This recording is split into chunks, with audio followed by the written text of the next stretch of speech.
Hello everyone, welcome to সন্ত and Santosh মামাস blog. তো এটা ছিল কালকের ব্লগ, অনেক আগের ব্লগ, অনেকগুলো জমা আছে, ওইগুলা পোস্ট করবো আস্তে আস্তে। কালকে ঘুম থেকে উঠি, সন্ত মামাম চলে গেছে একটু ফ্রেশন আপ হতে, আর এদিকে সন্তোর বাবার সঙ্গে দুষ্টু দুষ্টু করছে। তো আমি এদিকে হেয়ার টেয়ার খুলে হেয়ারটা একটু টাই করে বেঁধে চলে গেছিলাম রান্নাঘরে, কারণ কালকে সকাল সকাল এসে গেছিলো বাজার।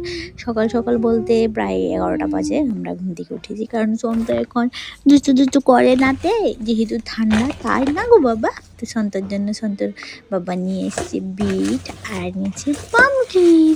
সন্তর এগুলো ভীষণ ফেভারিট না গো মামা। আর আমাদের জন্য নিয়ে এসছে অনেকগুলো শীতের সবজি আর এনেছে ফিশ। আমাদের বাড়ি কাল এসছে 3 রকমের ফিশ না গো বাবা। ও আমার দিকে তাকিয়ে আছে। আর ঠান্ডা তো মানে পিঠা হবে, তো আমার শাশুড়ি মা কালকে পরশুদিন রাতে বানিয়েছিল পিঠা, শিরার পিঠা বানিয়েছে, আর এমনি শুকনো পিঠাও ছিল। তো আমরা বসে গেছিলাম এদিকে লাঞ্চ করতে, স্নান টান সেরে।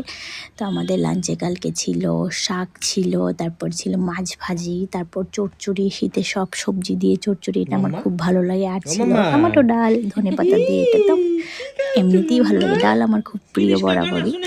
এদিকে আমার সন্তকে নিউ নিউ সব কিছু ট্রাই করাচ্ছিলাম, উনি তো একদমই খেতে চাইছেন না, ফার্স্ট টাইম ট্রাই করছে তাই। তারপরে দিকে সন্ত খাওয়া দাওয়া শেষ করে সন্তর বাবার সঙ্গে করছিল দুষ্টুমি।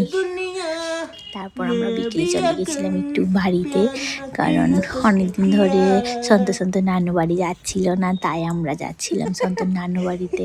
সন্তর নানিকে টাটা দিচ্ছে, মামাকে টাটা দিচ্ছে, তারপর আমরা এসে যাচ্ছিলাম বাড়ি। আবার ভীষণই ঠান্ডা পড়েছে, তাই আমরা তাড়াতাড়ি এসে গেছিলাম, বেশি দেরি করিনি। এসে তো আরও বেশি ঠান্ডা লাগছে, মোজা টোজা পরে ঘরে বসেছি, ঠান্ডাই কমছে না, কি যে ঠান্ডা পড়ছে বাবা। আজকের জন্য এতটুকুই, আবার দেখা হচ্ছে কোনো এক ভিডিওতে। এত ঠান্ডা ভিডিও করতেও ভালো লাগে না। টাটা।